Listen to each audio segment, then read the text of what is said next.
बोल सियावर रामचंद्र भगवान की जय। आइए प्रभु की कथा में रामायण के बालकांड दोहा नंबर 200 से 205 की कथा का हम श्रवण करते हैं और इसका भाव समझते हैं। आइए प्रभु के चरणों में हाजिर लगाते हुए। प्रेम मगन कौशल्या निस दिन जात न जान, सुत स्नेह बस माता बाल चरित कर गान। एक बार जननी अनहवाए, कर श्रृंगार पलना पौढ़ाए। निज कुल इष्ट देव भगवाना, पूजा हेतु कीन्ह स्नाना। करि पूजा नैवेद्य चढ़ावा, आप गई जह पाक बनावा। बहुरी मातु तहमा चली आई, भोजन करत देख सुत जाई। गए जननी ससु पहि भय भीता, देखा बाल तहाँ पुनि सूता। बहुरी आई देखा सुत सोई, हृदय कंप मन धीर न होई। इहाँ उहाँ दुई बालक देखा, मति भ्रम मोर कियान बिसेखा। देखी राम जननी अकुलानी, प्रभु हंसी दीन मधुर मुस्कानी। दिखरावा मातहि निज अद्भुत रूप अखंड, रोम रोम प्रति लागे कोटि कोटि ब्रह्मांड। आइए भाव है। प्रेम मगन कौशल्या निस दिन जात न जान, सुत स्नेह बस माता बाल चरित कर गान। यानी प्रेम में मगन कौशल्या जी रात और दिन बीतना नहीं जानती थी। पुत्र के स्नेहवश माता उनके बाल चित्रों का गान किया करती थी। एक बार माता ने श्री रामचंद्र जी को स्नान कराया और श्रृंगार करके पालने में पौढ़ा दिया, यानी पालने में बिठा दिया, लिटा दिया। फिर अपने कुल के इष्ट देव भगवान की पूजा के लिए स्नान किया। पूजा करके नैवेद्य चढ़ाया और स्वयं वहां गई जहां रसोई बनाई गई थी। फिर माता वहीं यानी पूजा के स्थान में लौट आई और वहां आने पर पुत्र को यानी इष्ट भगवान के लिए चढ़ाए हुए नैवेद्य का भोजन करते हुए देखा। गई जननी शिशु पहि भयभीता, देखा बाल तहाँ पुनि सूता। और फिर क्या देखती हैं, माता भयभीत होकर पालने में सोया था, यहाँ किसने लाकर बैठा दिया। इस बात से डरकर पुत्र के पास गई तो वहां बालक को सोया हुआ देखा। फिर पूजा स्थान में लौटकर देखा कि वही पुत्र वहां भोजन कर रहा है। उनके हृदय में कंप होने लगा और मन को धीरज नहीं होता था। वह सोचने लगी कि यहाँ और वहां मैंने दो बालक देखे, वह मेरी बुद्धि का भ्रम है या और कोई विशेष कारण है। प्रभु श्री रामचंद्र जी ने माता को घबराई हुई देखकर मधुर मुस्कान से हंस दिया। दिख रावा मातहि निज अद्भुत रूप अखंड, रोम रोम प्रति लागे कोटि कोटि ब्रह्मांड। फिर उन्होंने माता को अपना अखंड अद्भुत रूप दिखलाया, जिसके एक एक रोम में करोड़ों ब्रह्मांड लगे हुए हैं। आगे।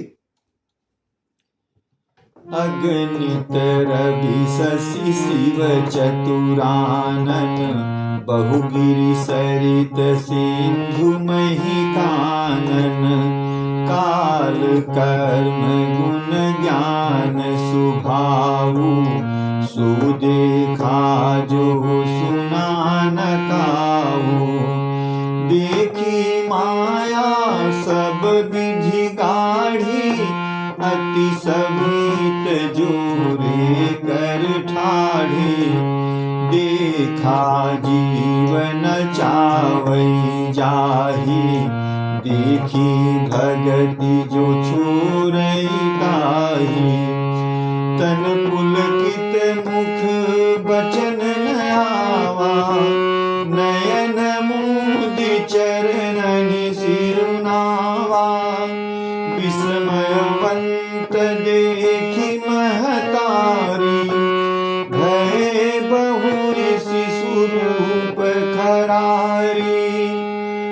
स्तुति करी न जाई भय माना, जगत पिता मैं सुत करी जाना, हरि जननी बहु विधि समुझाई, यह जन कतहु कहसि सुनु माई।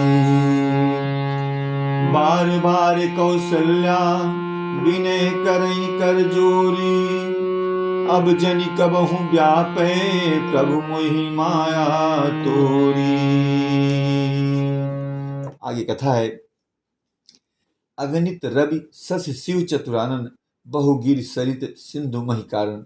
अर्थात अंगणित सूर्य, चंद्रमा, शिव, ब्रह्मा, बहुत से पर्वत, नदियां, समुद्र, पृथ्वी, वन, काल, कर्म, गुण, ज्ञान और स्वभाव देखे, और वे पदार्थ भी देखे जो कभी सुने भी नहीं थे। सब प्रकार से बलवती माया को देखा कि वह भगवान के सामने अत्यंत भयभीत हो हाथ जोड़े खड़ी है। जीव को देखा जिसे वह माया नचाती है, और फिर भक्ति को देखा जो उस जीव को यानी माया से छुड़ा देती है। तन पुलकित मुख बचन न आवा, नयन मोदी चरणन सिर नावा। माता का सिर पुलकित हो गया, मुख से वचन नहीं निकलता। तब आंखें मूंद कर उसने श्री रामचंद्र जी के चरणों में सिर नवाया। माता को आश्चर्यचकित देखकर खर के शत्रु श्री रामचंद्र जी फिर बालरूप हो गए। माता से स्तुति भी नहीं की जाती। वह डर गई और डर गई कि मैंने जगत पिता परमात्मा को पुत्र करके जाना। श्री हरि ने माता को बहुत प्रकार से समझाया और कहा, हे माता सुनो, यह बात कहीं पर कहना नहीं। बार बार कौशल्या विनय करई कर जोर, अब जन कबहु व्यापे प्रभु मोहि माया तोरी। कौशल्या जी बार बार हाथ जोड़कर विनय करती हैं कि हे प्रभु, मुझे आपकी माया अब कभी ना व्यापे। इस प्रकार आगे। बाल चरित हरि बहु विधि कीन्हा, अति आनंद दासन कह दीन्हा। कछुक काल बीते सब भाई, बड़े भय परिजन सुखदाई। चूड़ा करन कीन्ह गुरु जाई, बीतन पुनि दक्षिणा बहु पाई। परम मनोहर चरित अपारा, करत फिरत चारु सुकुमारा। मन क्रम बचन अगोचर जोई, दशरथ अजिर विचर प्रभु सोई। भोजन करत बोल जब राजा, नहीं आवत तजि बाल समाजा। कौशल्या जब बोलन जाई, ठुमुक ठुमुक प्रभु चलहि पराई। निगम नीति शिव अंत न पावा, ताई धरे जननी हठि धावा। धूसुर धूरी धरे तनु आए, भूपति बिहसी गोद बैठाए। भोजन करत चपल चित, हितउत अवसर पाई। भाजी चले किलकत मुख, दधिउदन लपटाई। आगे भाव है। बाल चरित हरि बहु विधि कीन्हा, अति आनंद दासन कह दीन्हा। यानी भगवान ने बहुत प्रकार से बाल लीलाएं की और अपने सेवकों को अत्यंत आनंद दिया। कुछ समय बीतने पर चारों भाई बड़े होकर कुटुंबियों को सुख देने वाले हुए। तब गुरुजी ने जाकर चूड़ा कर्म संस्कार किया। ब्राह्मणों ने फिर बहुत सी दक्षिणा पाई। चारों सुंदर राजकुमार बड़े ही मनोहर अपार चित्र करते फिरते हैं। जो मन, वचन और कर्म से अगोचर है, वही प्रभु दशरथ जी के आंगन में विचर रहे हैं। भोजन करने के समय जब राजा बुलाते हैं, तब वे अपने बाल सखाओं के समाज को छोड़कर नहीं आते। कौशल्या जब बोलन जाई, ठुमुक ठुमुक प्रभु चलहि पराई। कौशल्या जी जब बुलाने जाती हैं, तब प्रभु ठुमुक ठुमुक भाग चलते हैं। जिनका वेद नेति इतना ही नहीं कहकर भी निरूपण करते हैं और शिव जी ने जिनका अंत नहीं पाया, माता उन्हें हठपूर्वक पकड़ने के लिए दौड़ती हैं। वह शरीर में धूल लपेटे हुए आई और राजा ने हंसकर उन्हें गोद में बैठा लिया। भोजन करत चपल चित इत उत अवसर पाए, भाजी चले किलकत मुख दधि ओदन लपटाए। भोजन करते हैं पर चित्त चंचल है, अवसर पाकर मुंह में दही भात लपटाए किलकारी मार कर इधर उधर भाग जाते हैं, चले जाते हैं इधर उधर। आगे बाल चरित अति सरल सुहाए, सारद शेष शंभु श्रुति गाए। जिन्ह कर मन इन्ह सन नहीं राता, तेजन वंचित किए विधाता। भय कुमार जब ही सब भ्राता, दीन जनेऊ गुरु पितु माता। गुरु बिन गए पढ़न रघुराई, अल्प काल विद्या सब आई। जाकी सहज श्वास श्रुति चारी, सो हरि पढ़य कौतुक भारी। विद्या विनय निपुण गुणशीला, खेलहि खेल सकल नृपलीला। करतल बाण धनुष अति सोहा, देखत रूप चराचर मोहा। जिन बीथिन बिहरहि सब भाई, थकित होई सब लोग लुगाई। कौशलपुरवासी नर नारी वृद्ध अरुबाल, प्राणहु ते प्रिय लागत सब कहु राम कृपाल।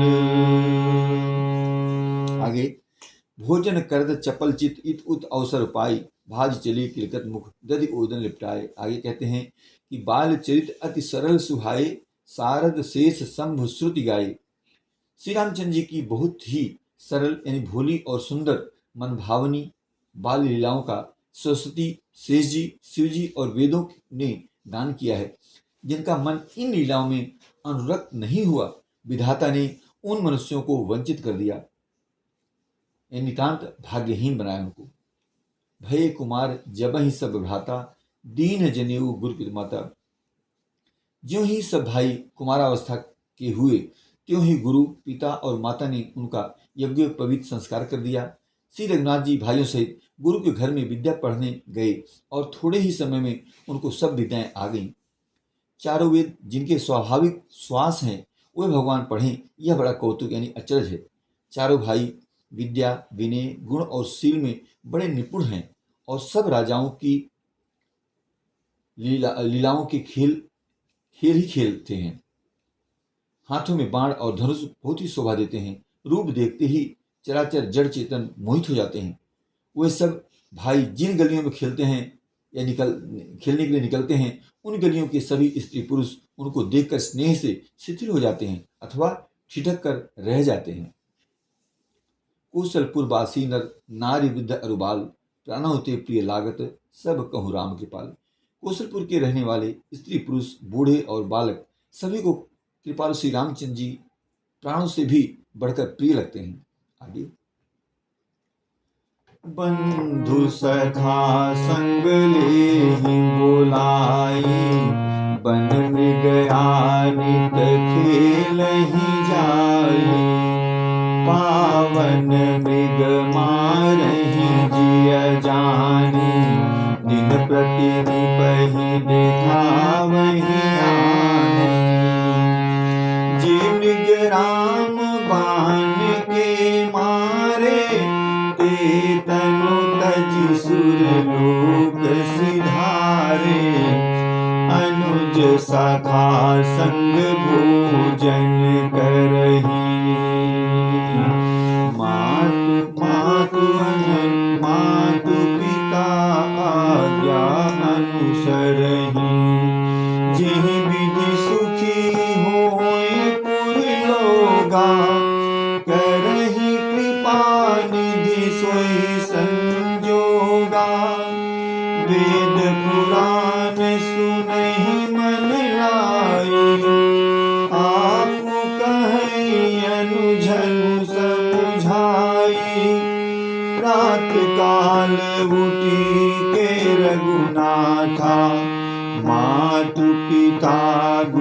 सुनावही माथा, आयसु मागी करही पुर काजा, देख चरित हर सई मन राजा।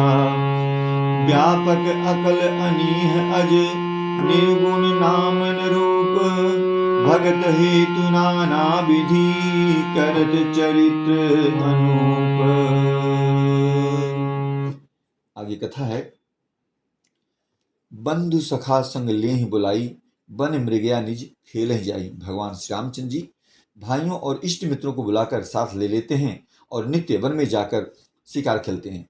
वन में पवित्र समझकर मृगों को मारते हैं और प्रतिदिन लाकर राजा दशरथ जी को दिखलाते हैं।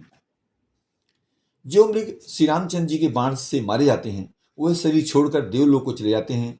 श्री रामचंद्र जी अपने छोटे भाइयों और सखाओं के साथ भोजन करते हैं और माता पिता की आज्ञा का पालन करते हैं।